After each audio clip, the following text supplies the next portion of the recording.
Today I want to talk triangles, and I'm going to give you the reason why the way people do a lot of standard transfers drives me absolutely insane. So in martial arts, in basically any martial art that involves moving larger people, one of the things you have to study is called triangulation points. And that dictates that when I'm standing, basically my feet are going to form, if I extend an equilateral triangle in front of me and behind me, they're going to form a triangle, and the point of that triangle is my weakest place. So if I want to make somebody fall, I have to pull them to that spot. That's the easiest way to break their balance.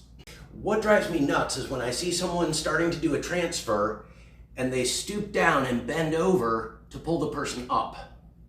Well, when I do that, I've positioned my triangulation point in a place where the weakest spot for me is right where I'm leaning and right where I'm bringing the other person to. So if something goes wrong, if they're heavier than I thought, or if they have a weak spot in their ability to lift up and they suddenly fall back, I've positioned myself by standing like this so that I'm gonna go.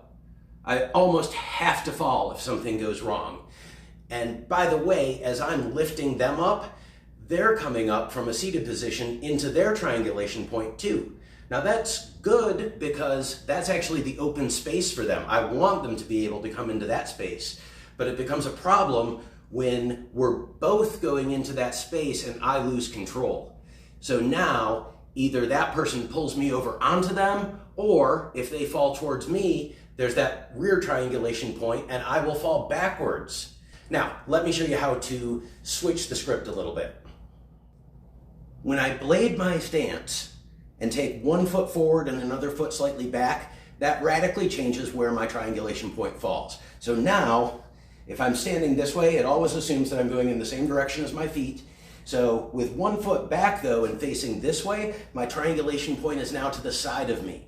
Okay? I can't get away from having one. I'm always going to have a weak spot. In martial arts, that's what we're counting on exploiting. But when we're providing care, that's the weak point we want to shore up. So now I've gone a long way toward doing that because I no longer have overlapping triangulation points with the person who I'm trying to help up. Now it's over here and I'm bringing the person this direction, forward and back. Now if the person comes into me and starts to fall this way, I've got this strong back leg braced. If the person goes forward, then I've got this strong front leg to catch me and let them lower down a little bit more slowly. I'm most likely not going to be taken off in this direction or this direction. But even if I do, in this position, it's much easier to take a step and reposition than it is if my feet are stuck like this. So we're going best of all worlds here. We're trying to get to that bladed position that's going to be least likely to take anyone off their balance and most likely to keep everyone safe.